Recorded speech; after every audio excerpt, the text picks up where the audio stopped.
What's on the silver screen? I got some takes you wouldn't believe. Popmosis Film. Hello and welcome to Popmosis Film. I am Josiah, and we are here with me being me and you guys, the audience, and of course my friends who are here. Part of my flusteredness was we had a discussion on who was hosting this episode, and it turns out it's me. But you draw the short straw. Okay. Yeah, I did. No, I'm happy to host it. We are going to talk today about Blade Runner. So we are with Paul. So say hi, Paul. What's up? Hey, how's it going? Hope you all are staying safe. And yeah, that's about it. Enjoy the show. It's like, I hope you're all staying safe during insert whatever new craziness is going on. Kind of like whatever the new thing is. And also, as always, with Tyler. Woo! How's it going, Tyler? It's going okay. You know, watch Blade Runner, so that's always good. In a depressing way. Yeah. Well, I just finished it like right before the call. Like that's one thing I didn't know if you guys were on the call yet. So I just in the chat I just go, hey, and then nobody responded, and I was like, all right, I'm gonna play Hitman. Anyway, so we're gonna talk about Blade Runner. So I will give us a little bit of a rundown on Blade Runner. Blade Runner is one of those movies where, as interesting and I think great as the movie is, it's also maybe more so the sort of the behind the scenes of it is just as interesting. Yeah. Because it was just like, we'll get into it more as we go through. And we all watched the final version, right? Yeah, I watched the final version. I watched the internet. I watched a couple of different versions, but wow. I've seen all versions multiple times. Yeah, I won't say I was like one of those people who was like obsessed with Blade Runner. I love the movie. It was just Blade Runner was there. Yeah. It's also like, this is getting ahead of ourselves. It's one of the first movies that like had a director's cut in the early 90s when they found the print that didn't have the voiceover on it. And we'll get to all that, but it was like, it's interesting how it was a revolutionary movie. Well, there's like 3 or 4 cuts of this film. There's just the theatrical cut, the director's cut, then one that was called the black cut, and then the final cut. There's also work print. The work print. And there's international cut. There's 6 cuts of this film. And final cut, yeah. So yeah, but 6. Jeez, that's crazy. Well, that's what like. And I think the rarest one is the work print, because that was screened like one time in LA, I think. What's the work print one? Well, it's like has elements of both the they use the work print to create the director's cut, so it's kind of in the middle of like the original and the director's cut, like it had elements of both or something. And but that's how we're talking about like all these crazy cuts of this movie, and we haven't even gotten to the movie. But that's just the legacy that it has. It's like that kind of it's a unique movie in that regard, and it's also deserving of being talked about the content of the film, which is like a perfect movie for a podcast where you have a really interesting, great movie. Even if you don't think it's a great movie, it's a really interesting movie. I love the movie, and you have then that plus this outside story. So it was released on June 25th, 1982, directed by, of course, Ridley Scott, with a script from Hampton Fancher, who was before this, he was basically an actor, and he didn't do much since then. He has done, he did work on Blade Runner 2049. He's done a few things here and there as a writer, but he was an actor, like very, very active from 1958 through 78. So Hampton Fancher was really an actor, and this was him trying to segue to the other side, with David Peebles, who kind of took the project over after a certain point when Hampton was just burnt out, who wrote Unforgiven, 12 Monkeys, and the quasi sort of sequel to Blade Runner, which is kind of Soldier, which is sort of in that same universe in a way. It's not nearly as good a film, but it is quasi-related. The Kurt Russell movie from... Who directed it? The guy who directed like all those Resident Evil movies and stuff. That dude. Oh, Paul W.S. Anderson or whatever? I think he did it. No, I hate Paul W.S. Anderson. The guy who did Mortal Kombat movies, and then the Three Musketeers and Resident Evil movies. Ugh. And Soldier's probably his favorite. I mean, his best, I think. And it's not necessarily a very good movie, but it's a better movie than any of those movies. But it's sort of a similar thing. You have the Soldier, he's essentially a replicant, but it's not really officially like a sequel kind of thing. It is based on, of course, Do Androids Dream of Electric Sheep by Philip K. Dick. As a kid, I wanted to read this book, and I could not find it because I thought the title was "Do Androids Dream of Electric Sleep?" So I couldn't find the book because I didn't know what the correct title was. But "Do Androids Dream of Electric Sheep?" The book is very different. It's kind of more inspired by. There are some elements that are the same, like the Voight-Kampff test sequences are the same. I haven't read the book recently, but it's pretty dramatically different. There's a lot of different things, and we'll touch on some of those things. It is produced by Michael Dealey. The director of photography is Jordan Cronenworth. Production designer Lawrence G. Paul. Douglas Trumbull did special effects photography. There's other guys who did the special effects of photography that I don't have listed, but this is the kind of film where those people deserve a lot of credit for an absolutely spectacular piece of art, just visually a stunning film. Sid Mead, one of the designers who was a futurist, who was brought in to do a lot of design. He was one of those things where they talk about why this movie went over budget.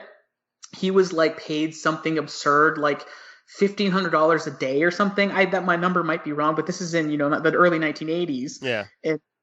He wasn't originally to be part of the thing, and then it's like an additional expense to hire this guy to think about the future. And he would do all these crazy details, like he would design a parking meter that would electrocute the person that if they ran their meter too long. It's something you cannot see in the film, but it's actually there in the background.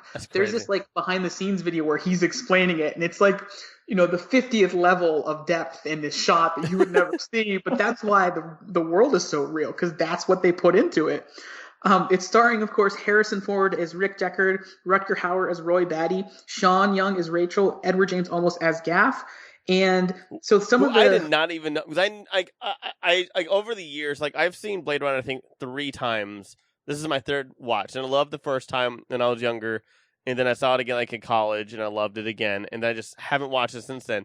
And then, but I always heard Edward Olmos is in this movie, and I'm like, what? Where? And then I watched it today, and I was like, where the hell is he?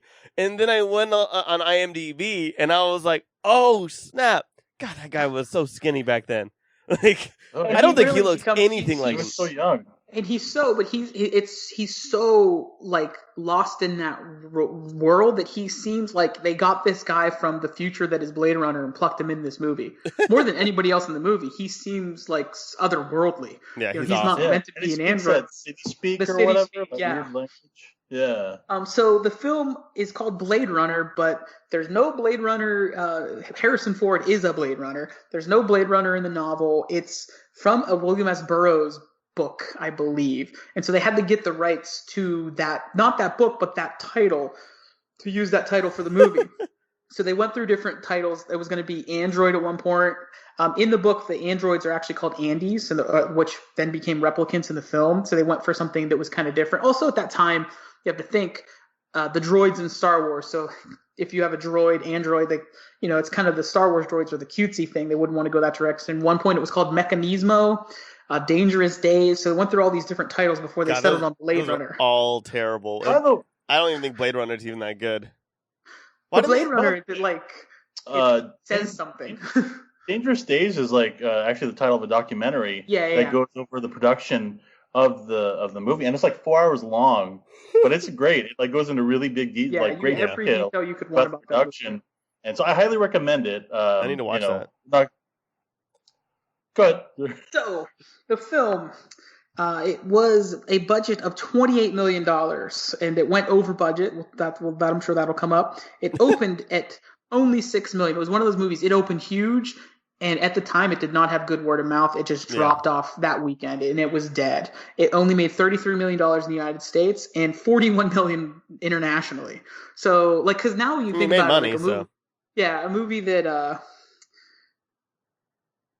That kind of big sci-fi movie, though, you would always expect, it's going to have this big international side, and it just, made virtually nothing internationally. But you have to consider. I would also think about the year of 1982, of all the things that came out that year.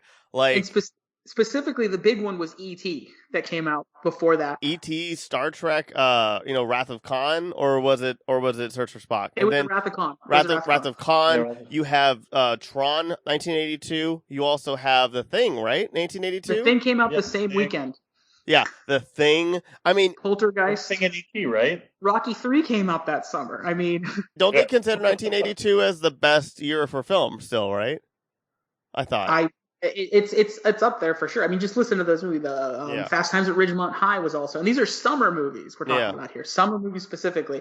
But really, that summer was very much dominated by E.T. So even the other movies that did well, like the same weekend, think about that. You have The Thing, and that's the episode we should do to connect these together in the future. The Thing and Blade Runner the same weekend. That was June 25th. E.T. came out June 11th, and they both got steamrolled by E.T. Yeah, it was just that momentum that just carried. E.T. at that time became the highest grossing movie ever. And I hate E.T. so much. I love E.T. E.T. I think it's a very different. It's a romantic, idealized childhood kind of movie, but it's the best of that kind of movie. But it's not Blade Runner. Are you saying that Mac and Me is worse than E.T.? How dare you? Mac and Me, they took the okay movie that is E.T. and perfected it. Yeah, because of Paul Rudd. Thank you, Paul Rudd. Paul Rudd makes Mac and Me. And that Mac and Me, there's like 20 minutes on just that weird alien world and that where they're trying to get in the ship. I wish we were doing video right now. I wish I had that clip. And then it becomes a Burger King ad or a McDonald's ad. I kind of wish we were doing video so we could cut to that clip of that kid in the wheelchair, and then Matt coming out, and then just see Conan O'Brien's face. So the film begins with the opening shot, which is that Hades landscape shot, and it's just the most when watching it again, I thought this is up there with Star Wars. With an opening shot that's just like a game-changing kind of shot. And it's kind of funny because this is one of the last truly great optical effects films. And from here, like not too long after that, a few years later, you get like The Last Starfighter, which is, the first movie that brought in digital effects. There were some other digital effects. Even Wrath of Khan, actually. Wait, I thought Tron was the first one in a major That wasn't actually, like there was digital effects in the scene, but it was almost more animation than it was digital. That makes sense. Yeah. But actually, Wrath of Khan, which did come out this summer, had the first extended digital scene, which is the Genesis planet sequence. Whenever it shows the example, whenever they watch the video that Carol Marcus did, that was actually done by Ellen. That's all digital. So that was the same summer, which is really interesting to think, where you have this movie, which is in Tron too. These are movies. Yeah. So this is where it's going. And this is like, well, we're gonna have the last totally awesome version of this. But that Hades shot. Before we even talk about the film, let's talk about that. Let's talk before we get into characters and things like that. Let's talk a little bit about the look and the sort of special effects of this film. Paul. Oh, I can see Paul's face. We're on video chat, even though you guys are just hearing us. I can just see Paul's face, so he was just go. Yeah, I was kind of wandering off. Yeah. I really actually am impressed with. Obviously, all the models are amazing. All the model work is amazing. But I was really impressed with the matte paintings. How they really they're so immersive. And I was watching it I bought a new TV. It's like 4K. It's like a nice TV. And I was watching it, and there's nothing that kind of gives it away. That's a matte painting. It's so immersive and so I don't know, it's just so great. And I think in a lot of ways more convincing than a lot of CGI nowadays. And so it kind of really brings you into that world. And I just like the fact that, just the whole concept of this dystopian future, that 1982 kind of predicted. And it looks like the funny thing is actually it looks better than the future now. What we're dealing with now, it's actually more optimistic than the future that actually came to be. I mean, there's no snow in LA, but otherwise it's accurate. Yeah, and it never rains here either. But yeah, I think the special effects are phenomenal. I think they just they really immerse you into the world in a way that I think few movies know how to do, with even more resources and more it surprisingly holds up well for a movie that's 40 years old with the special effects. It's 38 years old. Yeah. What was it? It's 38 years old. That's a distinction. 38. Oh, yeah, but I'm as old as this movie. And I think that's part of what kind of helps sustain. I mean, there's so many things, but I think that's kind of what holds it up as a classic is that the special effects really engross you in the world, and they don't take you out of it.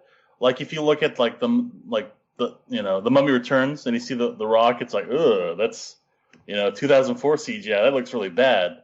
But you look at the special effects in this movie, and it's like, wow, this is like really well done, and it captures that cityscape really well.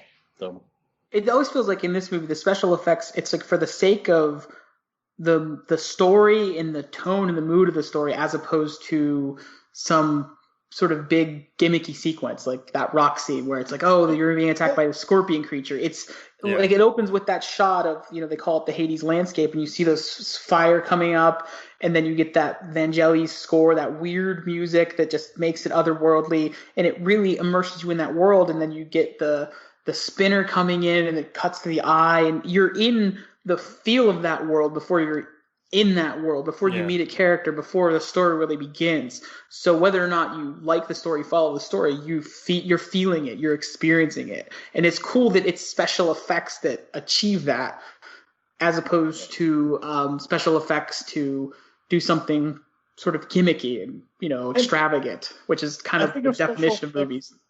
Special effects should always be in service to the story. And when you look at what, like that hellscape, you realize like, hey, this is dystopia. Oh, I can this is the technology that we're looking at, the spinners flying these flying cars. And when you look at the close up of the eye, you realize like, okay, this is this movie's more existential than and sci-fi. And like, so it says so much in like, I don't know, what is that, a minute? It says like in a minute, it says so much about the movie and what, like, it sets the tone for a lot of what's going to happen in the next 2 hours. Yeah. So, what do you think, Tyler? I love this film. I love the look of it. I agree with you both that, like, watching it again since it's been, like probably 10 years since I've seen this film, just understanding those world and like the realities and everything like that. I just got it instantly. It's a gorgeous looking film. And although I do love CG, like I love practical effect and I love CG kind of like the same. I don't mind CG. Practical effects is always going to have like a warm place in my heart, but then I also like really love things like with CG. Like they really wanted Gollum to be practical effects. I am very happy we didn't have Gollum as practical effects. I'm very happy with the CG Gollum. This movie is just so awesome. The billboards, the everything. I mean, just how not billboards, but what I'm talking about, like how they were able to do all that things before like that technology even existed is phenomenal and awesome. And it's just so great, especially seeing, I haven't seen that 4-hour long documentary, but I have seen a lot of other documentaries and a lot of other YouTube videos of the making of Blade Runner. And we learned some also when I was studying radio, television, and film in college. And we got to see some of the behind the scenes stuff. They're talking about that stuff, and it's amazing. And like, and you see like this amount of love into trying to get into this world where Ridley Scott used to be so good at it, and I don't know what happened, but he used to be so good at this. Where like with Alien and with this, and and a few other films as well, but where now he just kind of loses it, like with Prometheus. And and Alien Covenant. It's I love this film. I don't know how else to explain. Like, it's great. I think the story is great. It's I don't get bored in this film because there's just so much going on and so many internal questions that you're having with as it keeps going as well. So one thing I wanted to point out is that I really like. What I really like about this movie is that it's very thoughtful, and that in a way that they predicted that advertisements would be very intrusive in the way it is in this world. And, back in 1982, there were advertisements, but they weren't like all over the place in the way that it is predicted in this world.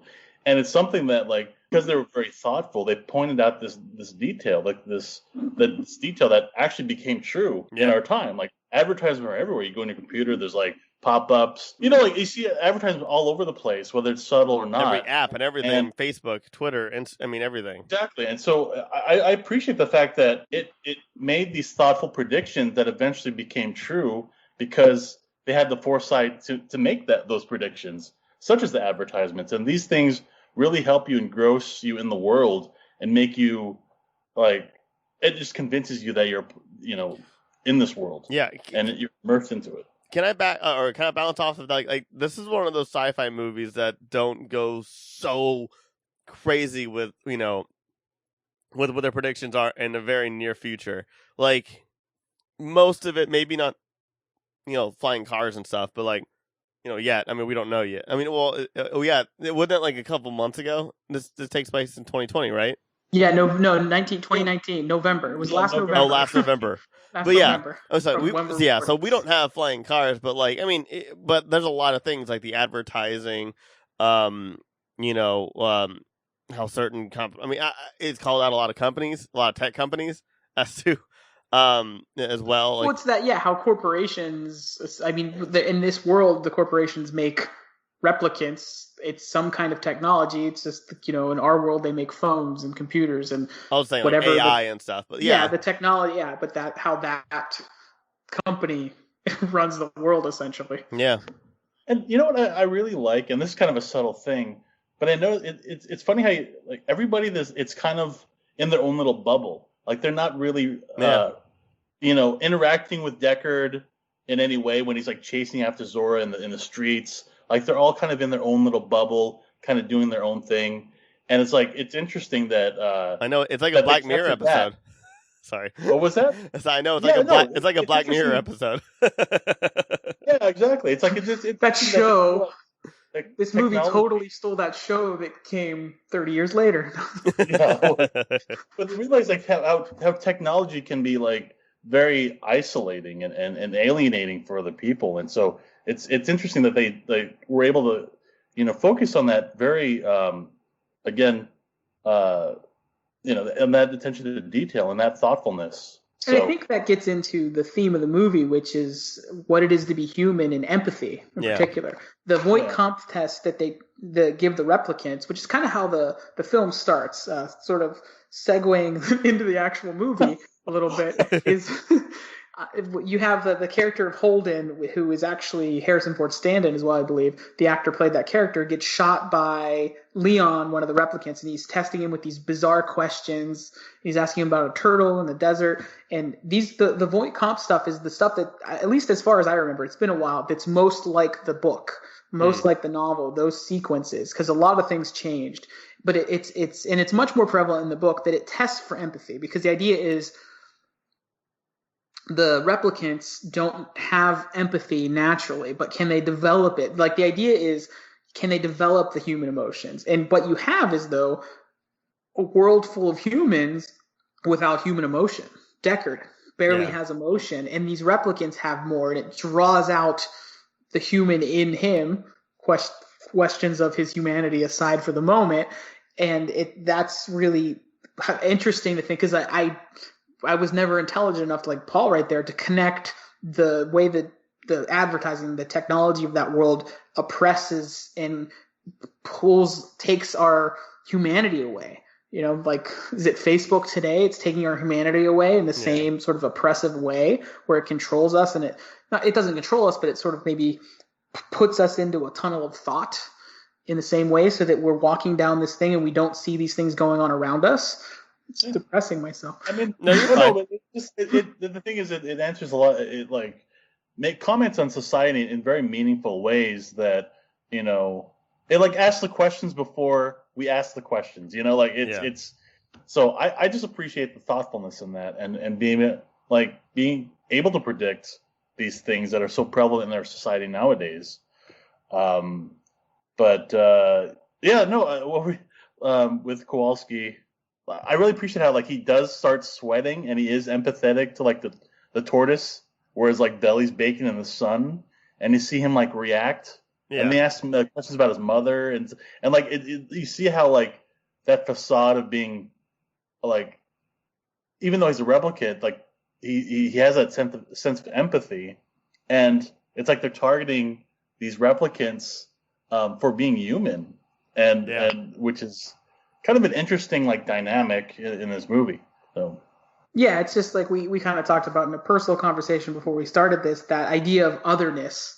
They look like humans, but we determined that they're not, because they're made and they're other, and therefore they're dangerous, and they must be killed, at that little title at the beginning where it's not considered murder or whatever, it's considered retirement. It's dehumanizing someone that wants to be human. Really quickly before I forget this though, the effects thing I wanted to say, it was I know like quite a jump here, but I totally don't want to forget. And before we it's a free-flowing conversation. No, we have rules and strict structures here. That's my thing. As we always joke, is the writer guy. Like I'm the structure guy, but in life I'm not. Just in writing. So, but this visual effects, it was just a nightmare to create because it's optical effects. So they had to run the film up to like 20 times in the camera over and over and over again. And there was times where they would just shred the film. But the big payoff was Philip K. Dick who actually read an early draft of the script and hated it, saw the like 10 minutes of their best stuff, and he was blown away. There was something like he turned around and said something about how like you captured the world of my head, and he actually asked them to run into the reel again, and that's like they joke that's the biggest compliment. That was in that Dangerous Days documentary. Actually, Paul mentioned that's where I learned that nugget. But it's really cool that he got to see like a film version, even, the story aside, because the story does go in different ways, but the world they created was the world that he felt was there. And it's very different because the book's set in San Francisco. There's a lot of different stuff going on, but it's cool that he felt it captured that. And a really interesting thing that I discovered in researching this. So he passed away in Santa Ana, California, the city I currently live in. And he died on March 2nd. This movie was released in June 1982, June 25th, 1982. He died on March 2nd, 1982. That was the day I was born. Whoa, exact day I was born. So as I'm researching this, I'm like, oh, that's weird. And then I look, I'm like, Santa Ana, California? Because I've only lived here for a very short time, and I'm not going to live here much longer. So for the brief window I'm living in Santa Ana, which will be a total of like 8-9 months, it is just connecting me to Philip K. Dick and Blade Runner in a very world way. That's why I wanted to like use the special effects part, because it was in my notes that way. But it was just very bizarre when I noticed that. I'm like, oh my gosh, he died on my birthday. My birthday, I mean the day of my birth. You're the reincarnate. Yeah, apparently. Oh, no. I would be honored to be. And I don't even think he's the greatest writer in the world. I think if you read his writing, sometimes it's like okay, but it's like revolutionary in its thought and the ideas it puts forward. Like as a writer, he's not George R. R. Martin or some very literary sort of giant. That's the in the fantasy world, he's the first. He definitely has a lot of great ideas, but he hasn't really elaborated on them as much as he could have. And I think that's why this movie's so great, is because they took those great ideas and elaborated and made it like something on its own. And so because he's not like one who's very descriptive of worlds and things like that. So when he says, "Well, you got my world," the world isn't necessarily, there's details of it here and there, but it's not thoroughly described the way you see it in Blade Runner, at least. So go ahead. Oh, I would say the world building in this movie is probably every bit as good as or better than Star Wars, in my opinion.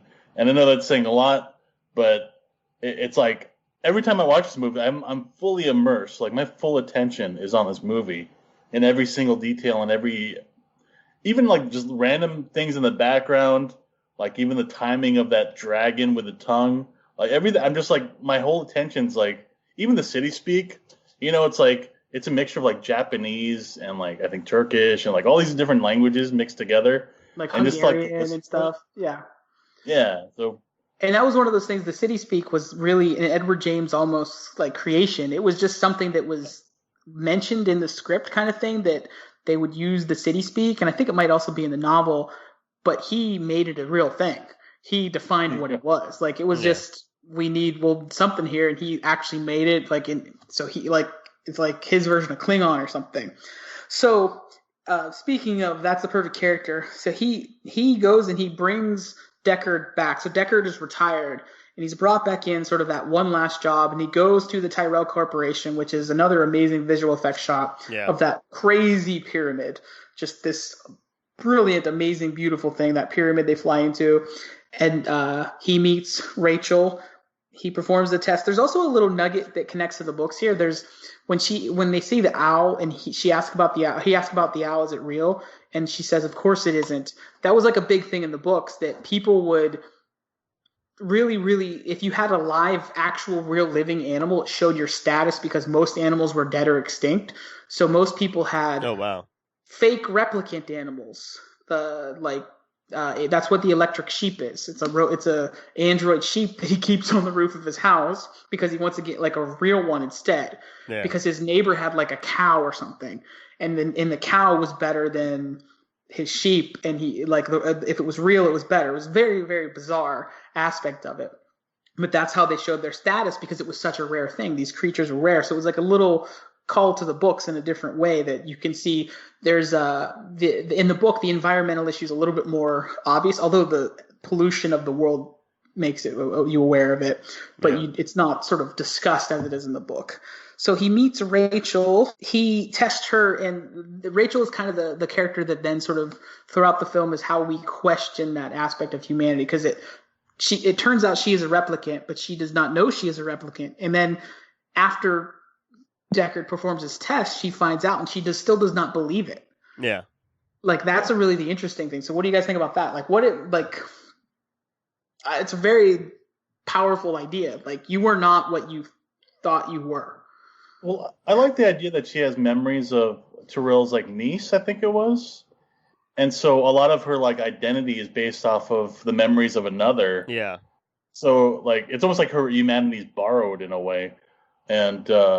But it's interesting that, like, you know, as far as ourselves, we're so convinced that we're human based off of our memories and, like, our experiences. And to kind of turn that on its head, I can't imagine what that's like to be in that situation, to realize, like, you're not human. Like, what kind of parallel could you, like, you know, I'm obviously, we can't say, no, you're not human, Paul, but you're not this, or what would it be that revelation that you could relate to? I'm honestly drawing a blank, but something that would, about your identity that you thought, or maybe your personal history or family history that could kind of shock you and break you in that way. I think that's where whatever that is almost kind of irrelevant, but that's where the movie gets that deeper power, because it's something that would just change your world, and it changes her world. It totally destroys her world. And you have to think, like, are we all just a product of our memories, like, and our experiences? Is that what we're made of, or are we something more than that? Yeah. You know? And so you have to think, like, as for Rachel, like, what part of her is Tyrell's niece, and what part of her is her own experiences and her own perceptions, and, you know, like, what is the humanity that is formed based on the combination of these two things? So I don't know. It asks a lot of interesting questions that you don't really have an answer to, actually. But it's just like it really makes you think about, like, well, you know, what is humanity like? When we. I mean, we kind of get answers in the sequel in 2049, kinda. In that way that it's like more questions.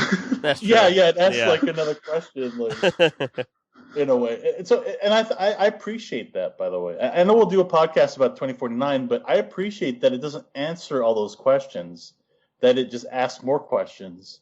And it doesn't, like, I like the fact that it's ambiguous, you know? It's everybody looks at this movie in a different way, and they interpret it in a different way, and it's kind of flavored by their own perceptions. And I feel like not many movies do that. A lot of movies kind of give the answers to you, and kind of hold your hand through everything. And this one doesn't. And it's something I really appreciate. And because of that, it's something I always, like, revisit, because it just asks these really interesting questions and has these interesting ideas that I feel are very profound, especially for, you know, like a summer blockbuster, you know? Yeah, which I guess when, you know, upon that discussion, I can see why it didn't make more money than E.T. It's like sometimes, you know, like, oh, this movie's great, but I don't think I want to go be depressed right now, or challenged. Yeah. And I love E.T. I'll share that, but it's definitely not a movie that's going to challenge your humanity. Absolutely. So, I mean, so it doesn't have as much appeal as E.T., where it's like a kid, a movie about two kids finding an alien, as opposed to whatever the hell this movie is. Exactly. So it's also interesting though, because then Rachel is then, in a strange way, the most human character, and the replicants are all the most human character because they're the ones who are fighting for their humanity that others say they don't have or shouldn't have. They're fighting to be just alive. They just want to exist. I mean, specifically, one of the things the film talks about, they have that 4-year built-in lifespan. So they are essentially trying to find out if there's a way they could live longer, if there's a way that they could switch it off, whatever have you, if there's a way that around that. But everyone else is just, like Paul said, just kind of shuffling through a crowded street where these are the only people in this world who seem to have a real mission. And the one thing I noticed about that whole 4-year lifespan, I like how Terrell, I know this is maybe going a little bit ahead of myself, but when Roy Batty talks to Terrell, Terrell mentions it as a limit of the technology, that they're not able to extend his life more than 4 years. Whereas I forgot who it was, maybe Sebastian or maybe the guy with the eyes, who said that's Hannibal Chew. Yeah, that they said that the 4-year lifespan was a choice. They set that limitation. So I just like that discrepancy between what's projected out there as, like the corporate understanding, and then what's really the intention of the creator, that they want to give more life, but they can't. It's just the 4 years. Yeah. Because of technological limitations. Yeah, so... Well, that's a thing. I'm kidding. I'm joking. Yeah. I'm joking. Yeah, I'll say this. The funny thing was, like, as you're saying that, I'm like reading in my notes, just like glancing through them, and I looked down. It said "zoom in, enhance cliche," but is this the first time? Because it's the part where one of the things Harrison Ford wanted to do was 46 through 48. Yeah, exactly. It's like that scene. There are a few things in this movie that drives me up the wall. But at the same time, I don't think before this, in 1982, that was a revolutionary idea. But that's what I was going to talk about. There was like this. Go ahead. There was like an alarm of like the person's voice that was just so loud and just went on forever of the same person. I forgot what they were saying, but it was like stop for like 45 fucking seconds, and I was like, oh my god, can this stop? And like, that's world building, according to Paul. I know it's world building. No. I understand, but when did this happen? Somebody says stop for 45 seconds? No. I don't think it's stopped, but there is a voice, like an alarm or something like that. Something. I feel like the what he's saying is there. I'm feeling it, Tyler. Where it's like the tempo you had was right. Where it's like some warning, like someone. During one of the, but it's like 45 seconds long, which is really long for a film, and it really bugged me, and I was like, okay, I need to fast forward, but I didn't want to though.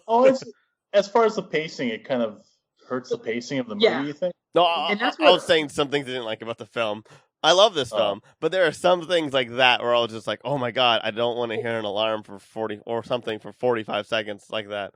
That's one of the things, though, that I wanted to mention, sort of segueing, is like using that zoom and enhance technology cliche, which first time probably it's been done. That is one of the part of the films that's kind of boring, and it's interesting because Harrison Ford said, "Oh, he's a detective. We need to see him being a detective." And it's like, not maybe as much as you show it. Yeah, he's going through a room. He's looking at the photographs. He's not Batman. Like I want to see. He's looking through them, and then he's looking at them, and like it's just It's boring. That part does get boring. And also, how the hell did he get that angle of that picture? Like, there was no way that would have gotten that clear, and two, like, it wasn't even in the picture, like, at all, when he finally found that woman. And I've always wondered with the pictures, where did they come from? Well, so when they were at the apartment, they were Leon's apartment. Yeah. He was looking through all the stuff, and he found a drawer, and looking through the drawer and under the clothes, they had all these pictures. No, I know where he finds them, but how did Leon and Roy get the pictures? I think they took them because it was like maybe he was infatuated by photographs or something. Oh yeah, I don't know. That's one of the things that there was never. They're androids. I understand the physical act of it. Where they came from, they probably don't have cameras, maybe, or something. I don't know. Or maybe it's just internally, or they're able to print it out of their ear. I don't fucking know. No, I understand because I understand the theme of like that, because photographs and things, especially then, a physical photograph, less so now. Photographs are much more disposable with everything being digital. Yeah. Then it was a much more meaningful thing to have a picture of something like that because it was more rare. So I understand the power of that, but is it just maybe that's just it. They were just taking pictures of each other hanging out. I guess, and I'm overthinking it. Well, I think of it this way. One thing I notice is that every time, like, you can tell who's a replicant based on how, when they enter the room, they're very curious, and they always like kind of move their head in a certain way, like almost like I don't know. They move their head in a certain way, and they're very like when they're they talk to the guy with the eyes, and Leon puts his hand in that bowl with the eyes and touches it, and he's like, "No, it's cold. Don't touch it." And then the same with like Pris. Oh yeah, when she puts in that boiling eggs, right? Yeah. Like, with Sebastian. And then she like looks at the telescope and like looks at all the different dolls around her. Like, they're very curious in the way they handle everything. So I mean, I could imagine that at some point they got a camera and they took pictures because they're curious about how these things work, and also like, we got to understand, they're slaves. They're created to be slaves. Roy was he was like a combat one. Pris was a pleasure model. They were out there, and there's a little bit, and Roy touches on it a teeny bit in his final speech at the end. Some of the things that he's done, like seeing kind of thing, but they serve this purpose. They were created, did this thing, and now they just want to be people. And so they're seeing this world. So every detail of Earth, of quote our world, would just be fascinating to them because it's things they probably dreamed about. And that's that kind of getting back to the title of the book. Do androids dream of electric sheep? Yeah. Would they dream about that? Could they dream about that? Can they dream about wanting something, about having a desire? Is that even a possibility? And therefore, does that make them human? So that's where the power of the movie comes in. And the thing that always really I thought was very profound is that as replicants and where they were off world, they've seen the worst of humanity. Like, they've seen war and like being taken advantage of sexually, and like the worst of humanity. Yet they still want to become human and have that freedom and the ability to live longer. So I find that very profound. That like, even though they've seen the worst, they're still very optimistic and see the potential in humanity and want to be human. Yeah. Absolutely. Totally powerful stuff. So let's jump into a different gear and talk about. We all watched the final cut, but I also just watched one of the other cuts that had the notorious voiceover narration. It's so what bad. are your thoughts on the narration? I hate it, but I also know people. If anybody listened to our bonus episode where we talked about the Snyder cut, the Ghostbusters Paul Feig cut, and the David Ayer cut of Suicide Squad, some of the panelists on there, like Yehudi, Mike, and all of them, grew up with the narration and love it still. And when I saw it, oh my god, it's so bad, and it honestly distracts and it detracts you from being, for me at least, in my experiences, that narration like takes me away from the world and takes me away from understanding, as opposed to like kind of soaking it in and understanding it. It kind of creates a barrier. Totally. Paul, what do you think? We've actually discussed this recently, so I know what you think, but tell the rest of the world. Yeah, no, I totally, I hate it. The first time I saw Blade Runner, I saw the director's cut, and it was for a film class about, sci-fi. And so our homework was actually to watch Blade Runner, and I've never seen it before. This was back in college, and I saw it, and I was like, "Wow, this is an amazing film! Like, I really like this film." and but it didn't really like resonate with me at first, and it's something that kind of grew on me over time, and it became like a movie I saw that I thought was interesting, and it became one of my favorite movies of all time. Like, I love this movie so much. And so I've done the same thing where I watched, all the different versions of this movie, just out of curiosity and to see how it's different. Every time I go to the theatrical cut, as soon as that narration starts, I like turn it off. I can't handle it. Yeah. And I tried, like, even today, I saw the final cut, and I was like, well, let me give the original cut, the theatrical cut, a chance again. And I watched it, and I was like, yeah, I hated the hand holding of the world. It like took me out of the world, and I felt like the narration is like from Harrison Ford in 2019, like traveling back to the past and narrating this movie. Like, it's like so phoned in, like the way he like delivers everything, and it's really bizarre. And not only that, it's he just got off the set of the Star Wars holiday special, and it was just like, now I got to do this. Kidding. Exactly, it's so bizarre. And like, yeah. Not only that, it's like there's in the middle he's talking to Bryant, and then he mentions like a racial slur, and it's like, what? It just takes you out of the movie. Yeah, and it's one of those things where he says it about Bryant, so he's like, he's one of those cops who would have called a black man, and then. Yeah. Racial slur, and even though it's like trying to say about this one, it's like, whoa, even we okay, we get it. He's the different kind of guy. Like, do you need to go there, movie? But it was an interesting thing behind the scenes. So they had the first cut, which was like 4 hours long, and it didn't make sense, and they knew they needed a narration or something to help bring it together. So Ridley Scott was on board. There were early drafts of the script that involved narration. It was kind of in and out. I think David Peebles wrote a draft of a narration. They brought in a different writer to do it. His version was tossed. And then they brought in another writer who was like a TV writer who wrote like a lot of like TV type cop shows. So superficially, he would seem to be like, that's why he's writing that. It's very like, I'm a cop kind of thing. Like, if the way the narration plays, when he's explaining things, and he's explaining things that you're seeing happen for the most part, or you don't necessarily need to. The one thing that I realized that I might kind of like explaining is like, when he says what the city speak is, like, oh, okay. But other than that, I'm like, everything else, it's just a terrible narration. And so what it was is, this is something that behind the scenes. So there's these two guys, Jerry Paracino and Bud Yorkin. I might be saying the first Paracino. Yeah, Jerry Paracino and Bud Yorkin. They were producers on this. They were the financiers, right? So what happened with the movie was, it was with a certain company. That company was basically bankrupt, lost funding. So they had to bring in other companies. They brought in like the Ladd Company and I think Warner Brothers at the time, and they were going to bring in like $7-8 million. Then Bud Yorkin and Peter Paracino brought in another $7-8 million, right? So they could get to the total budget. Yeah. Those two guys, though, had a completion bond. So if they went over their budget, they would pay the budget, but that would then grant them control of the movie. So they would then get the power of the movie. At one point, they actually fired Ridley Scott, but he did come back on the film. I had zero idea they fired him.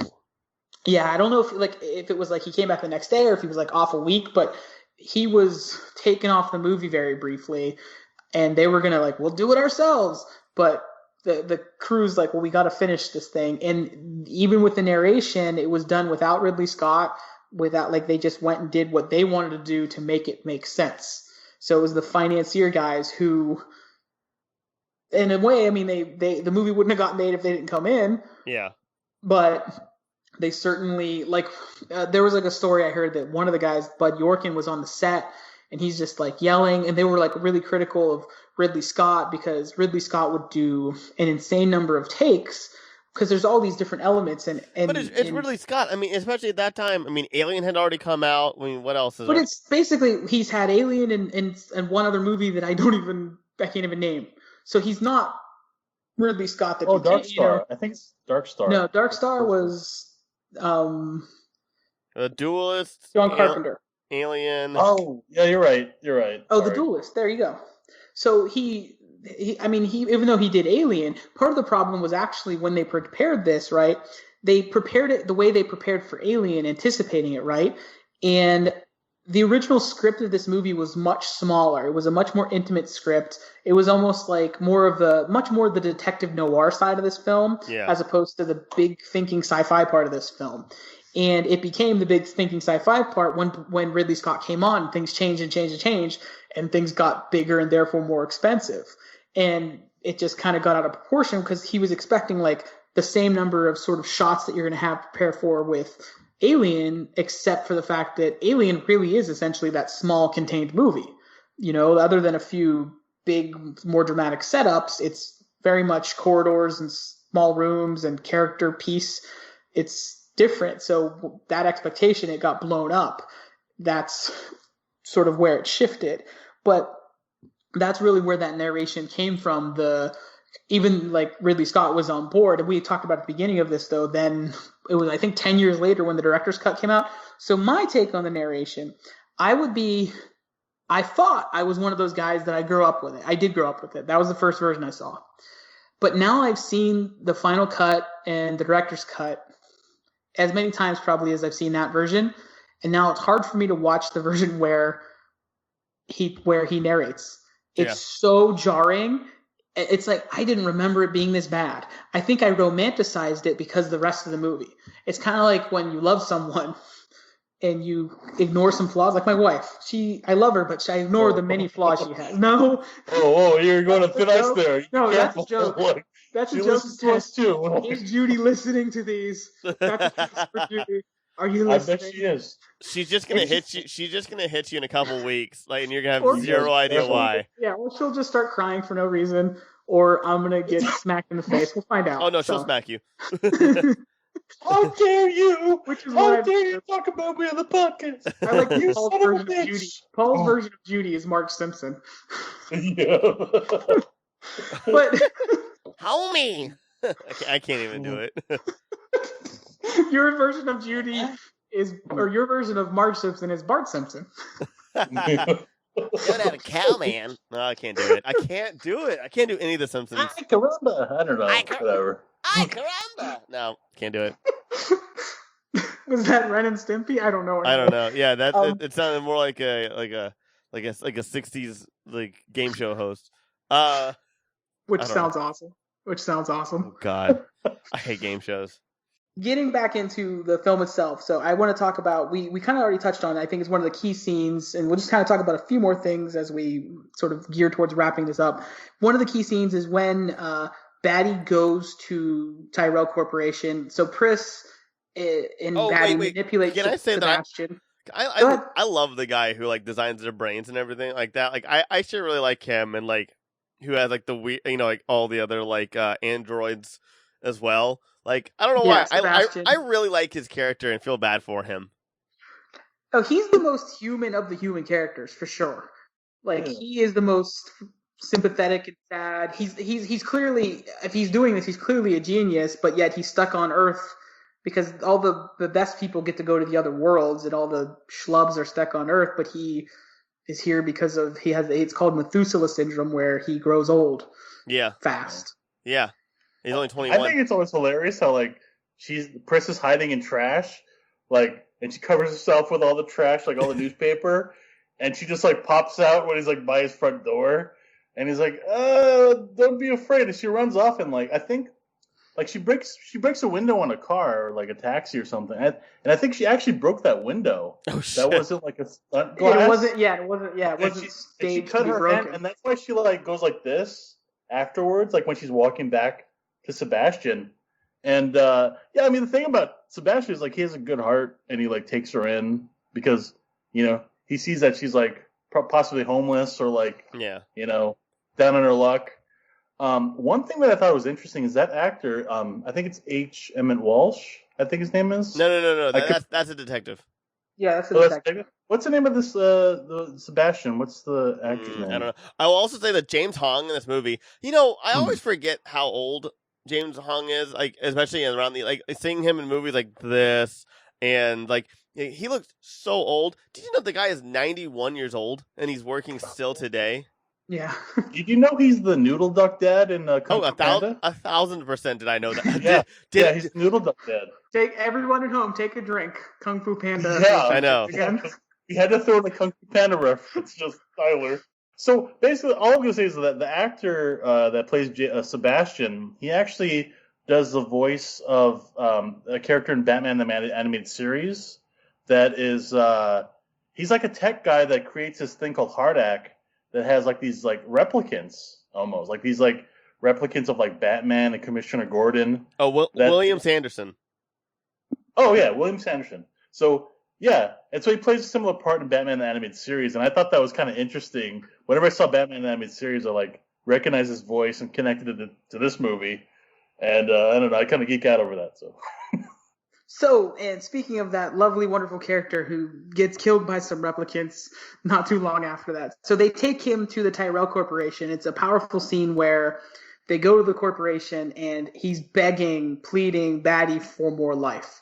And he says Tyrell has the great line, "The light that burns twice as bright burns half as long." Because like it's crazy, the scene where Tyrell is like just admiring Batty, the ability that he had to even get to him. It's like almost like he respects it. I made this thing that is just the best that and then he obviously kills him with that, where he crushes his eyeballs into his head kind of thing in that really powerful moment. And then it's kind of like, that's where it's weird because it's another thing, even though he's killing, it's where he becomes even more human because he's so desperately frustrated and angry that the thing that he thought he could get, he cannot get. It's an impossibility. He will never achieve this thing. He is going to die. It's inevitable. And he now knows that. I think what always is very interesting to me is how Sebastian mentions how Tyrell is like really great at chess, that he's he's brilliant, a genius. And while they're in the elevator, they're like on loudspeaker, and Roy's kind of playing chess through Sebastian, kind of using him as a puppet in a way to play chess with Tyrell, and he beats him. And I think at that moment, he's like, wait a second, this is not Sebastian. Like, I know where Sebastian stands in terms of me. And he, like, respects Roy Batty because he was able to beat him in chess. And I think that, that's part of where, why he was so honest with him about that, it was a limitation of their technology that they can't extend more life to him, that he almost like saw him as an equal, as somebody and he acknowledged Roy Batty as somebody that's a replicant that's special, that's something that's even more than a replicant and almost human. And so I don't know, I just really like that exchange between the two of them, and it reminds me a lot of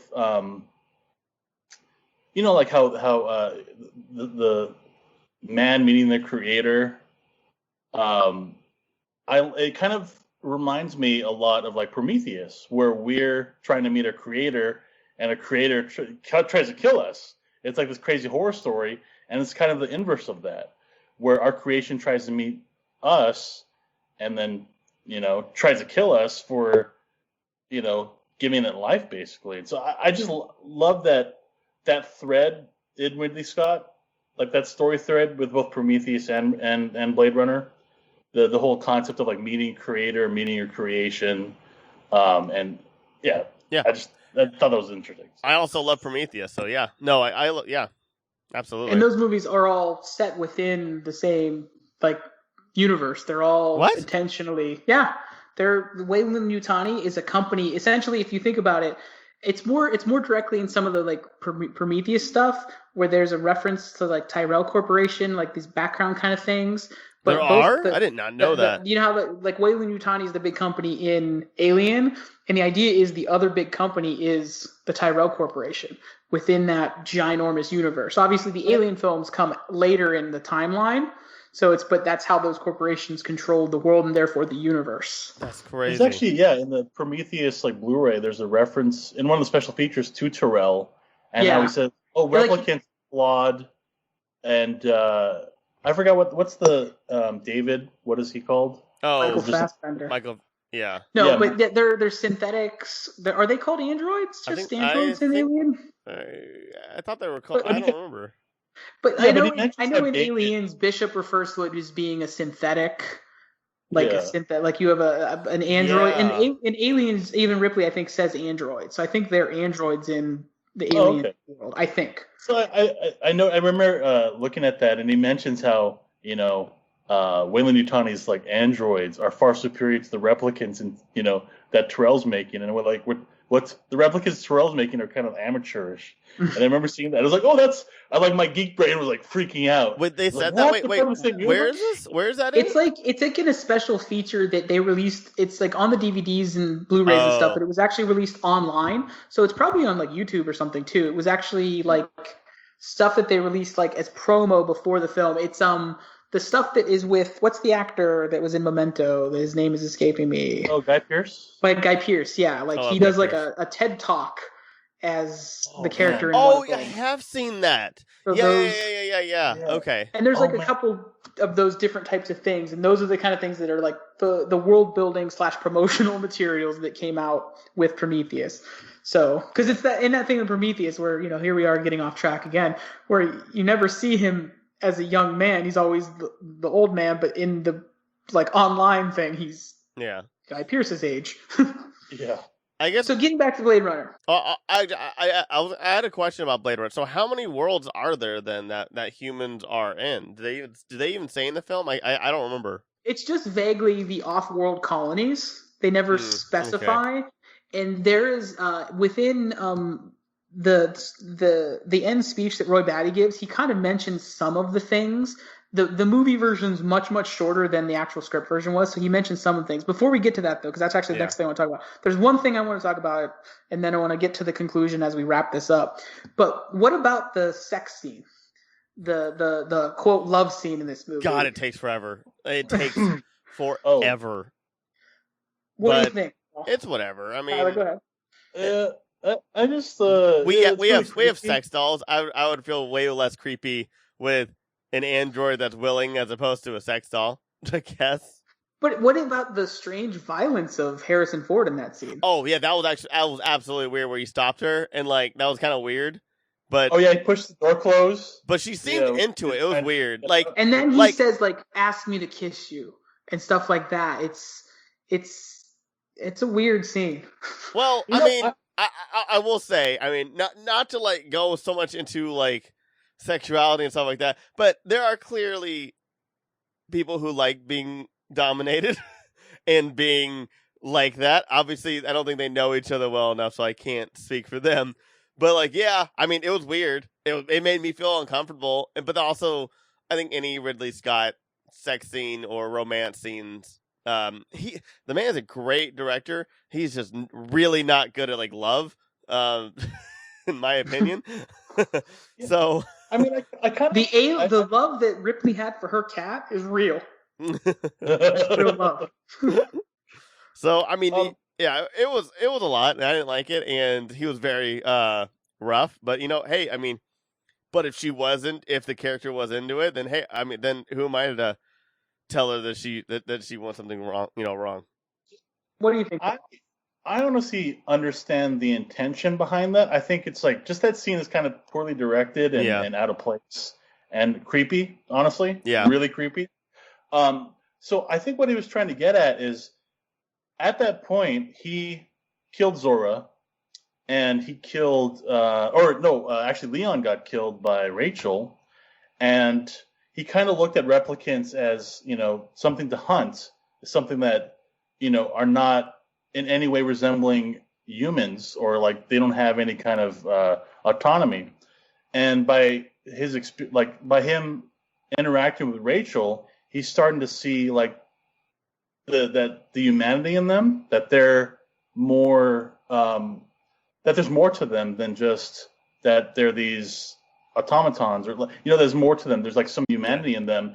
And so I think that scene was trying to bridge it was trying to satisfy that character arc of Deckard seeing replicants as like monsters, as sort of humans, that they're not something that should be hunted, that they're actually human beings with they're almost human with feelings and things that you should in a way respect. And so I think that was kind of the bridge for that arc to get to the ending where he like empathizes with Roy and sees Roy as like like as human basically. Yeah. So I think it's just a bridge of that. I think that is kind of like that scene is so creepy that it doesn't really get that point across. And I think it kind of comes with like the direction, like it wasn't directed right. And even when like you watch the Dangerous Days documentary, they kind of didn't know how to handle that scene, and it shows, based on like what the best part of that scene turned out to be, that it's like they didn't know how to handle it. Yeah. But yeah, I think that part just kind of takes me out of the movie, and I kind of forgive it because there's so much good things about the movie, like the beautiful imagery, and like even when he kills Zora, there's like falling snow in that store display. Just like there's so much like great imagery in that moment. That's a great moment after he kills her. He's broken up by it. Like it's affected him. Like that's where I think. And you're like, what your take on the scene or the intention of the scene, I think, is right, because he's this moment comes right after Zora, so he kills her. He's affected by that. That's heavy on him. Now Rachel is added to his kill list. She's officially on the list at this point in the movie. So when they make love, he doesn't kill her, but he's also dehumanizing her. Yeah, because he has for himself. Because I think he doesn't want to feel at that moment, because it's hard to feel. It's too much to feel. Yeah. In one, like I don't know if it's in the narration version, it does mention that he's divorced or something, like so there's some past that we don't know about. So I think that's it. So let's segue into the very end, because we're probably running long because I'm hosting and we do when I host. So jumping into the conclusion. So the emotional climax, the best part of the film, just from filmmaking, because no matter what, like to get here, the build of the film works to get you here emotionally, experientially. Like you're here in this moment where then he goes to the Bradbury building. At that point, he's looking for Pris and Batty are still there, so he's going for those two. And he fights and kills Pris, and that great moment where she, you mentioned, Tyler, he's with Sebastian's all his weird toys and things, and she's hiding among them, and he's trying to find her, and it's this great, like just the mood of it. It's like everything in the movie. You feel the environment in a way that affects you emotionally. So then he eventually dispatches her, and then Roy shows up for this great thing, because then it instantly becomes, because the whole movie he's pursuing them. But that Roy in particular is better than him. Roy would win any fight against them. He has to find another way to, like, if Deckard is going to win, he has to somehow get an upper hand that he actually never gets, which is pretty awesome and powerful. That then it becomes the hunter is chased for the last 10, 15 minutes of the movie, and he's just trying to get away. Like that great scene where he busts his head through the wall, and I don't even remember what he says. It's like this from a horror movie, but then he breaks his fingers, like when he's pulling him through the wall. Like he's toying with him. Yeah. Just such a great sequence. I love Roy Batty as a villain. I really do. I kind of think like you could kind of view this movie as Roy Batty is not really a villain in a way, and so. It's interesting that like you can view it through Roy's perspective, and he wants to live longer than he's allowed to, and so you could kind of almost have the perspective that Deckard is the villain in this movie. So, but I like the fact that like he's such a well developed character that you can really empathize with them, and like you kind of understand his journey and like why he wants to live longer, and he. I just think of it like I think of this movie that like Roy Batty and Rick are like both leads. Like it's not really like one is a protagonist and the other's an antagonist. Like they're both kind of like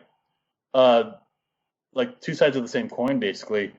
And I particularly love the part where he sees Pris on the ground and she's like dead, and he's like mourning her. He's like touching her, and he's like it's almost like he doesn't understand that she's like gone, and he takes her blood and like he wipes it on her face as he's crying, and he puts it on almost as like war paint, and he's like howling like a wolf, like a lone wolf, like he's howling, and then he like chases after Deckard through the house, through like. Man, that house is disgusting. Like, I didn't think the Bradbury building was like disgusting, but I guess it is. I don't know if like it's not actually like that, right? Like, no, it's a lot nicer. Right? I don't know. I always thought that like I was there actually. I think 3 months ago with my friend Sean and my girlfriend, and it was or before the whole 3 months before the coronavirus. So I guess I think it was it was in January or February. Whenever I changed my profile picture on Facebook. Well, in the 80s, was it like kind of dilapidated and they had it wasn't really dilapidated? No, I mean it was still in use at that time. Like there was it's in use now still. Yeah. Oh, okay. But I mean, like when they were filmed, it was like a lot of stuff that's filmed there. Yeah. Yeah, well, yeah. You can go down. Yeah, they still shoot a lot of stuff there. They always have. Just Blade Runner made it a different thing. Like they, wet the thing. They threw garbage all over the place. So one of the things they did was, which is again on that Dangerous Days documentary, they said how they did it was they actually threw cork down on the floor so that when you saw it, it looked like mud and debris, but it would actually absorb the water so that they could in the morning sweep it up because they had to clean everything out by 9 a.m. whenever it is that the tenants come back to go into that building. So every night they're shooting there, there's a hard deadline where they got to get back out. Yeah. Which it's is just crazy. It's a cool looking building. I really love it in there. It really, yeah. I think like the only thing they did was on the outside, they added those weird pillars. Those are not really there. Those big, fat pillars. They also have a plaque on the building too about Blade Runner. So they do? I didn't even see that. I've been down there though. How did I not see it? I don't know. Visit the Bradbury building if you're in Los Angeles and you're not quarantined by the time this comes out. Do it. It's awesome. God willing. But the climax of the film, right? We have this great chase where the hunter, becomes the hunted kind of thing, and Roy, in the end, when he could just easily finally kill Deckard, when he knows he's about to expire. Like, because there's scenes throughout the chase where he's kind of getting twitchy, Roy is, and like when he does the thing with his hand, and his hand clamps up, and he like pokes the nail through it to like get it to open back up. That's always that moment. But he starts to get twitchy, but he knows the end is near, the end is coming, and he makes that switch to then he becomes human, really, because he's throughout that film he's been the killer. If anything, but although there's a great moment where I think when he goes to Leon or he finds out about Leon, where he gets this weird, it's really cool because he gets emotional in a very childlike way. I have little kids. My 3-year-old daughter. There's times where she'll like do this like whimpery face thing when she's like trying not to be sad, and she is sad and she wants to like fight it off, and she doesn't know how to handle her emotions as a 3-year-old. And Roy is 4, right? In this movie, emotionally, he's a 4-year-old. Even though functionally he's an adult, emotionally he's a 4-year-old. So he doesn't know how to handle those emotions at that point. So he's literally learning how to do it. Yeah. And I know my daughter, like, she hits me sometimes. She gets angry because that's all she knows to express an emotion sometimes. I love her. And Rutger Hauer is he's such a good actor. He's amazing. Just brilliant. Like, he always is, no matter what he's in. But, like, especially in this film now, like, I would say, this is I think this is just his defining acting like moment. Absolutely, he's really brilliant, and he executes the best part of the movie. Right, they're on that rooftop. It's pouring rain. He gives the speech. I've seen things you people wouldn't believe. Attack ships on fire off the shoulder of Orion. I've watched sea beams glitter in the near dark of the Tannenhauser Gate. All those moments will be lost in time, like tears in the rain. Time to die. So it's like perhaps the best little speech ever given in a film. It was one of those things where, as a writer, it's really cool because it was apparently much, much longer. Like, it was this really long speech that Rutger Hauer then just got a couple of those things to create a sense of something otherness, the things he's seen, without getting lost in it. Because that power of that last the longer that speech is, the less power that ending has. So he just brought it down, and that last line in particular, all those moments will be lost like tears in the rain, that was Rutger Hauer's line. He came up with that line. Just unbelievably brilliant. Because even there's like in that Dangerous Days documentary, again, as Paul said, there's a part where they talk about a table read they had with the script, and Rutger Hauer read the speech that David Peebles wrote for him, where it has some of those other things in it, and then he added that line, and he looked at David Peebles and kind of like smirked at him, and like David Peebles was like nervous and like upset because he's a young writer at this point, and he kind of felt threatened by it. But then he says after, when he watches the movie, he's like, I couldn't have wrote that. It's just so perfect and brilliant, and it's like the perfect cap on everything. And I think it also shows why film is great. We talk a lot about Ridley Scott. We talk about Rutger Hauer. It's a collaboration of people being at their best to make something true, unique, and special. From the special effects people to Rutger Hauer in particular in the performance. And even Harrison Ford, because he's kind of like just... I think Harrison Ford's amazing in this movie. No, he is, but I'm saying... He has a hard time closing his mouth in this movie, but he's great in this film. In this movie, it's a challenging, different role, because he's not the charming guy. He's not Harrison Ford. He's not Indiana Jones. He is this stoic, emotionless person that then, in the end, learns how to be human by someone who's not a human. Yeah. I can't wait to dive into 2049. Yeah, I'm excited too. And not now, unfortunately. So next time we talk. Next time. Yeah, on Popmosis. And I think it's funny that he grabbed that pigeon that he's holding. He was holding a dove or whatever. Yeah. He actually was holding onto a dove, and he jumped across that chasm. And that moment, every time I see it, I get really emotional, because it's a very very sincere moment captured in film. And it's sincere, but it's also like the perfect film moment, because you have the power of the performance, the power of the set design, the special effects, all those things, plus the score, just everything. If you could distill everything in film into one moment and just see this moment, you could not watch that movie and just see that moment and be affected by it. Yeah. It's just that powerful. Yeah.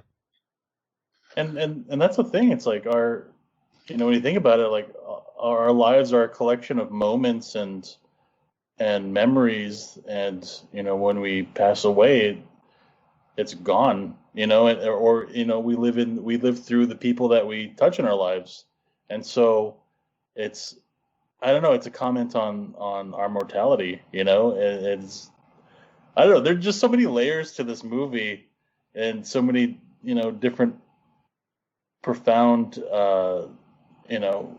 plot points, and it's I don't know, it's just I always enjoy revisiting this movie for little things like that. Yeah. That just I always feel that movies are very product driven, they're very corporate, and I need to sell something, and where this one was kind of like a big gamble. What was that? I'm sorry. Where this movie is more like a big gamble, honestly. Yeah, and it's a real piece of art. It's a slice of humanity that our kids will probably watch this and really appreciate. Yeah, it's the practical effects and everything. It is a gorgeous film still. Imagine watching that and then watching Tron in the movie theater and just being like, wow, I'm really underwhelmed right now from how do you go from the amazing, glorious looking, I know it's completely different. Like we said, that's animated and this is, live action, but still man, I love Tron still today, but this just runs it in circles, with story, the looks and everything else. Tron also bombed, by the way. It didn't do well. It did, yeah. That's true. The funny thing about Tron is because I'm going to school for animation, and it's one of the first uses of vector animation. Yeah. So it's kind of oh wow, that's great. That it's that first leap into CGI and animation, in movies. And So I look at it and I'm like, oh, I appreciate it on that respect, but man, it's really boring. There's a lot of times where you can like leave and like do other things and come back and like they're still just walking around in some random like void computer scape. Yeah, like you don't have to really pay attention to that movie. You kind of know what's gonna happen. You could like just leave for a little while and come back half an hour, and they're exactly in the same. You haven't missed anything, and I can't really say that about any movie that could do that. There's a couple of them. I feel like Neverending Story is the exact same thing, but in my honest opinion. But like the thing about Tron is like I really love Tron Legacy, and I really love Blade Runner 2049, which is the weirdest thing. Like 2 movies that came out the same year had big impacts later on in its life. It had cult followings more than anything. Yeah, and, totally true. And had both 2 sequels that I think are either just as good, if not better. Like, I mean, Tron 2 is better than Tron 1. But, like, I think 2049, and we're going to be talking about it a lot, because I have a lot more to say about that movie, because I've only seen it once. But it's just, I really think that Blade Runner 2049 is just as good as this one.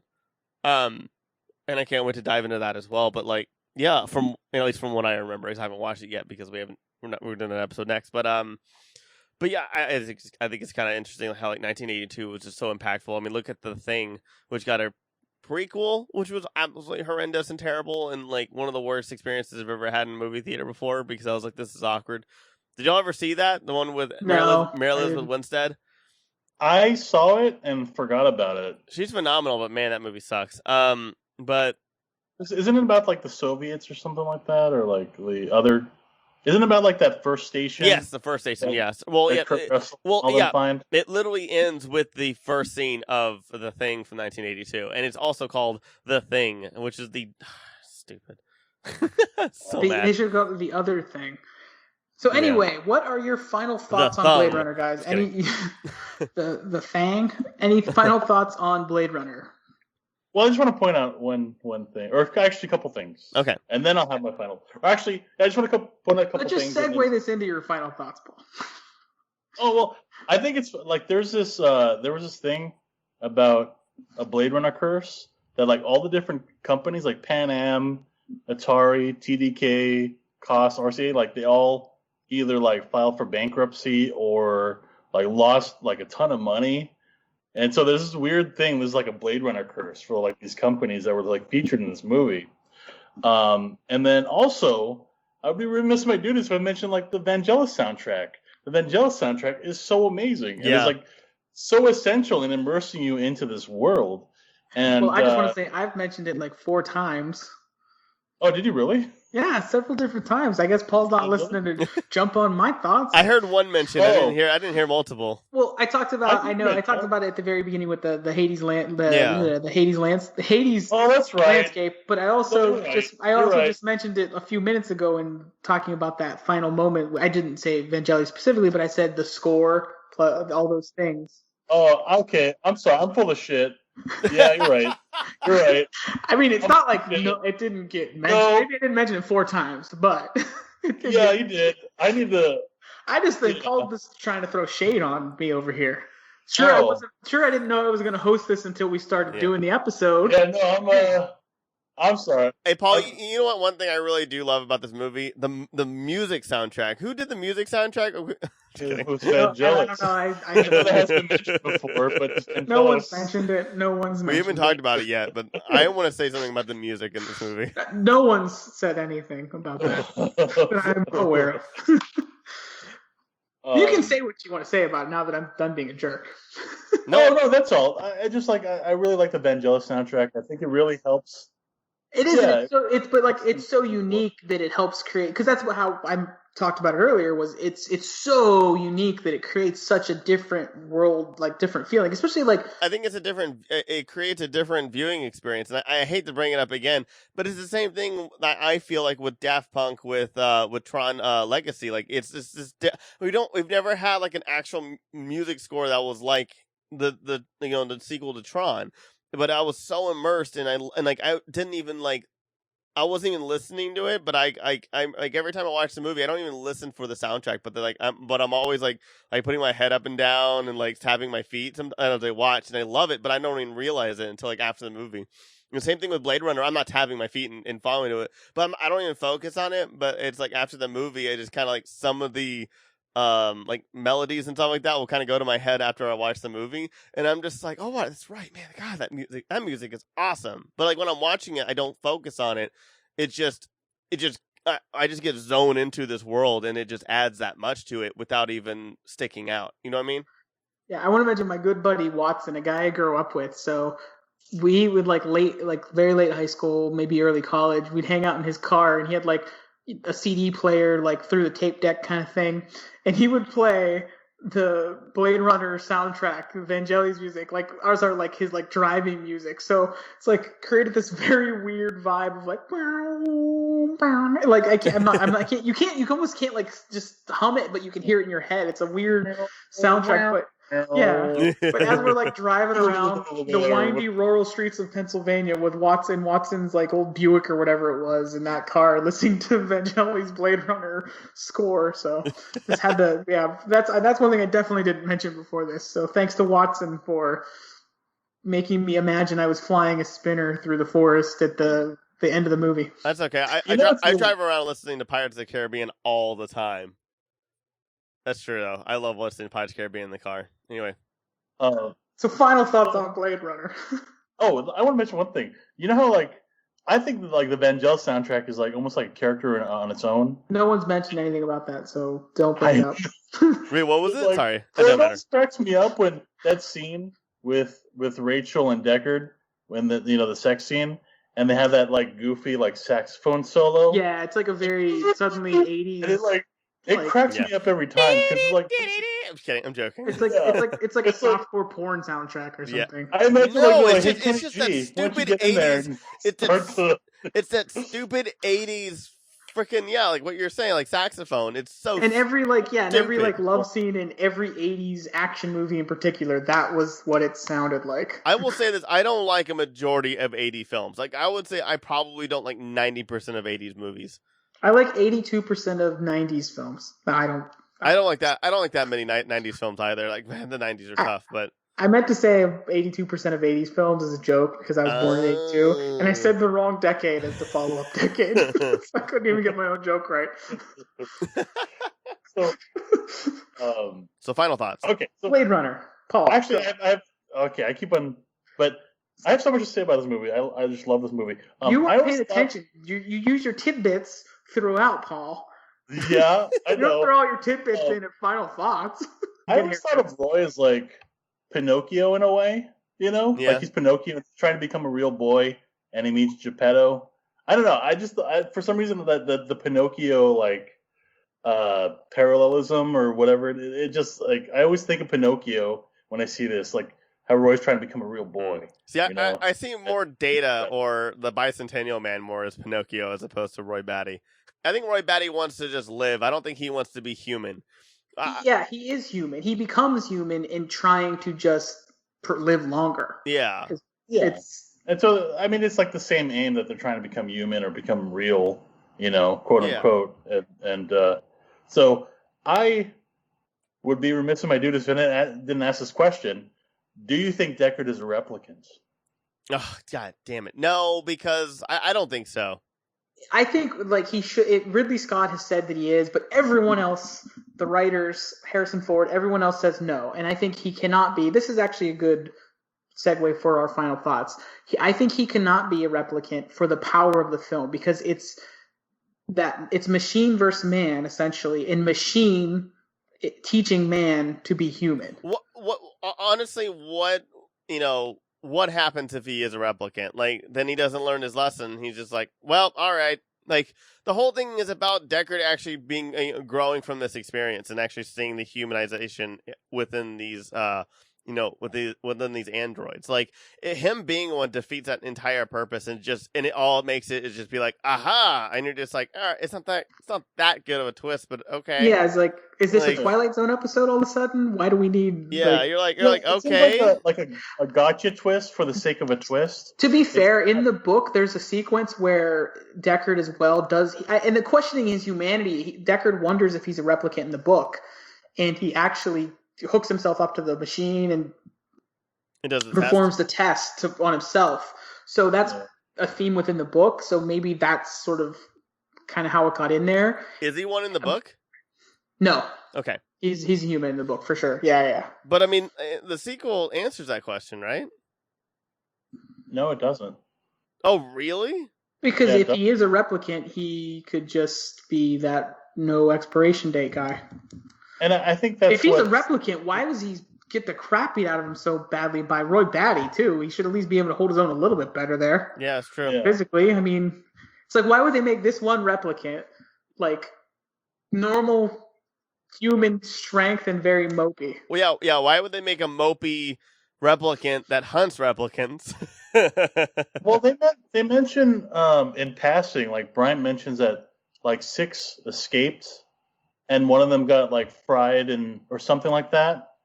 And so I think there was a theory that he was repurposed by the police department or whatever and became a Blade Runner. But why would he? But why would he have retired and they brought him back though? Like that's the other thing. Is like if he is retired.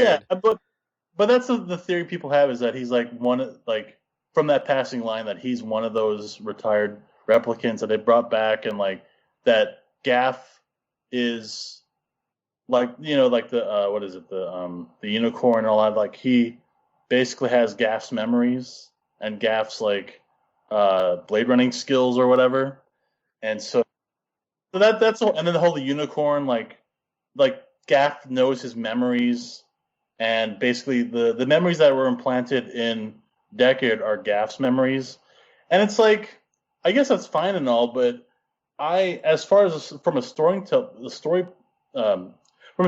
perspective, I agree. Like, I think it's way better for, this human to be who, lives in a world that has been dehumanized and treats others like this whole society lost their humanity through this dystopia. And Batty, he became human through his experiences, and he's teaching, Deckard how to become human. No, Paul. He became a real boy. Yeah, I don't know. I just think it's way more profound, and it makes more sense in a storytelling perspective to do it that way. He's human, and he's learning humanity through his creation, and that's like, you kind of do that. Like, I imagine as a parent, you kind of learn how to, more empathy and more about humanity seen through the perspective of your daughter. Yeah, I mean, my kids are both replicants, so I don't know how it works. But you know what I mean? It's like, it has like that symbolism or going on there that it makes. No, and I agree. I'm making the jokes as Paul gives like the serious, thoughtful, accurate thing. But I agree. I totally agree with what you're saying with that, and I think it's true.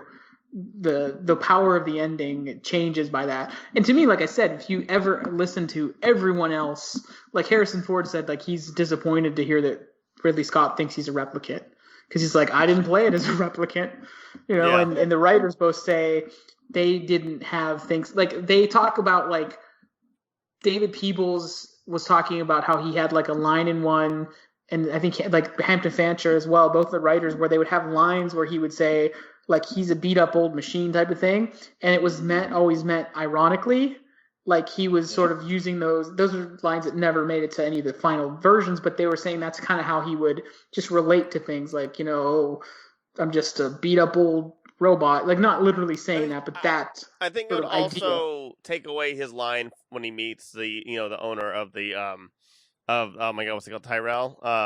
The Tyrell, where he's talking about machines machines are either for you don't like replicants, and he's just like, no, it's like, well, they're just machines that are just either like it's like they get their work done or not or something like that. I can't. Oh remember yeah, it's like yeah, exactly. It's just like a tool basically. It's like you use it for use it for good purpose or bad. Yeah, not to that what he says, but to that effect. Totally. Yeah, absolutely. Where Deckard has a lot of different things and a lot of angles to what's going on, to where like that doesn't really make any sense, and it also just kind of like it just kind of takes it away. We're like, and I look at, and then I also look at like that Deckard being human as a very optimistic message in this movie, because it's showing that there is hope in humanity, that they can change their prejudices and their biases. And, because many people view replicants the same way Deckard did in the beginning, where they're just things to be hunted and killed. Like they have they have complete disregard for these, basic servants. And so through the course of the film, there's a character arc, and he changes to where he sees, Batty as human.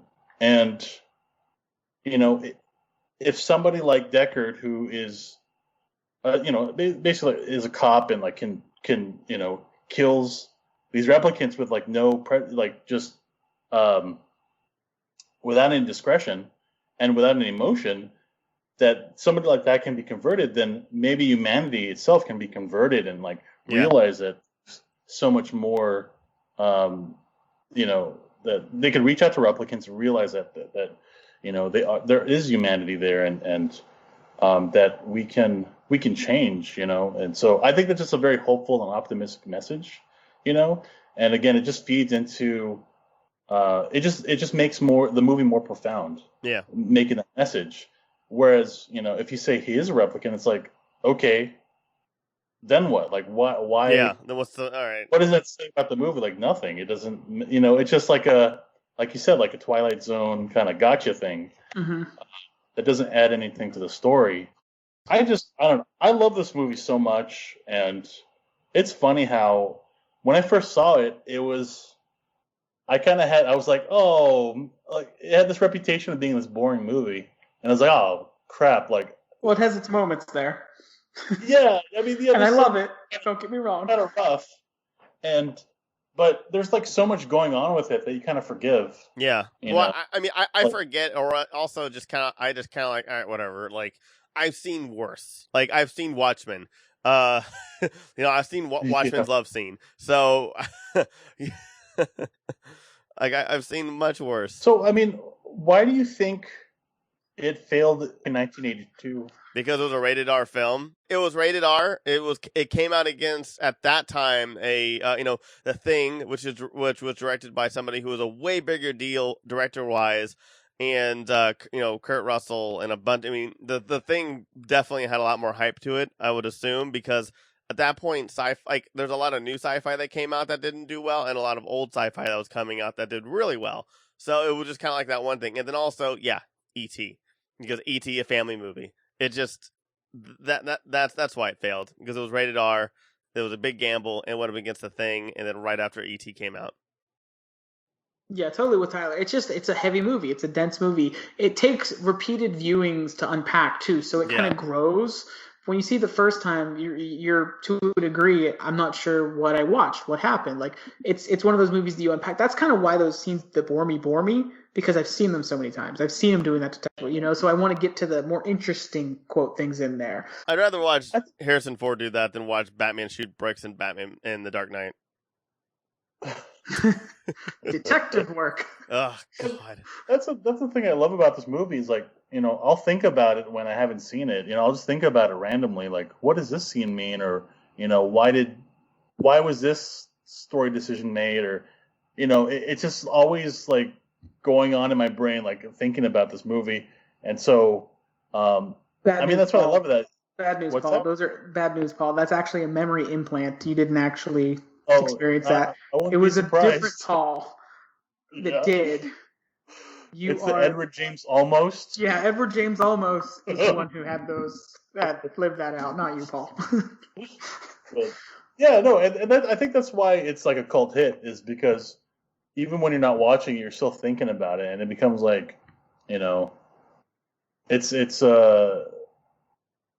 asks all these questions that, you know, you ask in your life, you know, like what does it mean to be human? What does it mean to love another? What does it mean to exist? And what happens when we die? And it has asked all these questions, and so I love it. And I'll stop talking. I could talk forever about this movie. No, you're totally fine. I love this movie. Clearly, Paul. Yeah. No, I love this movie too. I've seen it 3 times, but I've seen like bits and pieces of it and a lot of things around it as well. Now I think I need to watch this movie like every 3 or 4 years. And I really do like Deckard. I think Harrison Ford was actually like really good in this film. I think this is actually my favorite film of his, with him in it. And I don't think this is Ridley Scott's best movie, but I think it's probably the most impactful one for me. Like, I think Alien will always be my favorite Ridley Scott film. I think Alien is probably going to be my favorite sci-fi film of all time still, and probably one of my favorite horror films as well. But, you know, I think this is such a great follow-up to Alien, and everything after this was kind of like hit or miss with him. It was crazy. But, and so, yeah. It's definitely his most interesting, I think, for sure. Like, yeah, absolutely. The most dissectable. It's his most like Kubrickian film. And interestingly enough, in the happy ending, there's footage that's unused footage from The Shining, where Rachel and Deckard ride off into the sunset. They have, you know, they film them like somewhere in, you know, over here in Big Bear in Southern California, but the shots coming in, Ridley Scott said he knew Stanley Kubrick had hours and hours and hours of footage that he wouldn't use because he would just send the helicopter crew fly all over Montana. And so he's like, yeah, you can use whatever you want as long as it wasn't in The Shining. So that ending, weirdly, the happy ending to Blade Runner is part of The Shining. That's funny. Probably the weirdest connection in the movie. So, no, we're technically officially talking. I mean, we've talked about the voiceover and stuff. We're officially talking about the final cut. Shared universe. I'm kidding. But yeah, it's also in the same universe as The Shining, Blade Runner, and Alien. So, but yeah, that's all I have to say for this one. We next time excited to talk about Blade Runner 2049, where I'm sure we'll have plenty more to say about this. I certainly only touched on my thoughts and feelings on this movie. There's so much to say, so much more behind the scenes stuff, so much more in the story, but it's just a great film, a powerful film, and a great film to revisit. It's one of those movies where you'll find something new in it when you look at it again and you look at it again. And I don't know how many times I've seen it. It's been a while since recently, but it's one of those films that I always intentionally do try to revisit before too long, because it'll make me think about how I relate to my own life and my fellow humans. And now, you know, this is the first time actually I've probably watched it since I have kids, so it changes the viewing experience a little bit in that regard too. So this is a lot of fun, guys. We got to talk about it. We almost talked as long as the movie, which is kind of cool too. But that's totally fun. I could talk about this movie for another. I mean, I love this movie. I love this movie as well. But you know what? We have to end the podcast now. So where can they find your stuff, Josiah? You can find me at Josiah Is Right on YouTube, and also my Instagram. Instagram's pictures of my dog and kids, but YouTube, it's videos about stuff like this, geeky stuff, collecting, writing, things like that. Josiah Is Right, WRITE. I guess if you don't know how to spell Josiah either, that's pretty tricky. JOSIAH. So yeah. If you can't spell is, I'm sorry. Alrighty. Paul? Oh, I will be here. Possibly watching Blade Runner again. Yeah. And when we talk about 2049, so our next episode will be Blade Runner 2049, and Paul's just going to talk about Blade Runner again and again. No. I'll be moderating that one, so let's. I'll make sure to be prepared for that one. Perfect. Which no one was technically prepared for this one. Yeah, that's true. Yeah. Oh, man. Alrighty, and thanks for listening in. You can check out all of our shows and offerings on Spotify, on Google Podcasts, on Apple Podcasts, and any podcast app. You can also go to our website, thegrandgeekgathering.com, for our articles, our 7 other shows, and also our videos and more. You can also go on our YouTube for our Let's Plays. We also post this on YouTube. Our music has been provided by Carlisle Laurent, so come and join the gathering. Have a wonderful weekend. GGG. Oh, wait, let me say one more thing. Okay, what's that? Home again, jiggity jig. I just had to say it. There you go.